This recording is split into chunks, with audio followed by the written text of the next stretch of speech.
Hi hello, നമ്മളിന്ന് കേരളത്തിൻ്റെ കിഡിലെ മീൻ കറിയാണ് ഉണ്ടാക്കുന്നത്. നമുക്ക് ഏത് മീനും അങ്ങനെ വെക്കാവുന്നതാണ്. ആദ്യം നമ്മൾ ആവശ്യത്തിനുള്ള മഞ്ഞൾപ്പൊടി, ആവശ്യത്തിനുള്ള മുളക് പൊടി, എൻ്റെ കണക്കിതാണ്, നിങ്ങളുടെ കണക്കിന് എടുക്കാവുന്നതാണ്. കുറച്ച് മല്ലിപ്പൊടിയും കൂടി ചേർത്ത് കുറച്ച് വെള്ളം ഒഴിച്ച് നന്നായിട്ടൊന്ന് മിക്സ് ചെയ്ത് മാറ്റി വെക്കുക. കളറിന് വേണ്ടിയാണ് ഇങ്ങനെ ചെയ്യുന്നത്.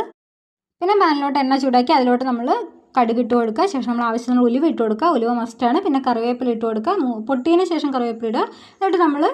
എന്നിട്ട് നമ്മൾ അതിലോട്ട് ചതച്ച് വെച്ചിട്ടുള്ള ഇഞ്ചി വെളുത്തുള്ളിയും കൂടി ചേർത്ത് കൊടുക്കുക. കുറച്ച് ഉപ്പിടുവാണെങ്കിൽ നമുക്ക് അതുപോലെ കഴിക്കാൻ പറ്റും. പിന്നെ നമ്മൾ അതിലോട്ട് രണ്ട് പച്ചമുളക് ചെറുങ്ങനെ എരിഞ്ഞ് അതും കൂടി ചേർത്ത് കൊടുക്കുക. എന്നിട്ട് നമ്മൾ അരിഞ്ഞ് വെച്ചിട്ടുള്ള സവാള കുഞ്ഞായിട്ട് എരിയണം, എന്നാലേ കുഴമ്പ് പോലെ ആവുള്ളൂ. എന്നിട്ട് അതും കൂടി ചേർത്ത് കൊടുക്കുക. എന്നിട്ട് നന്നായിട്ടൊന്ന് മിക്സ് ചെയ്യുക.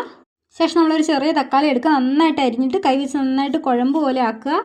മിക്സിയിൽ അടിക്കേണ്ട, കൈ വെച്ച് നന്നായിട്ട് ആക്കുന്നതായിരിക്കും നല്ലത്. ശേഷം അത് വെച്ച് നന്നായിട്ട് ഇളക്കുക. ശേഷം നമ്മൾ മാറ്റി വെച്ചിട്ടുള്ള ആ പൊടിയുടെ ചാറും കൂടി ഇട്ട് കൊടുക്കുക.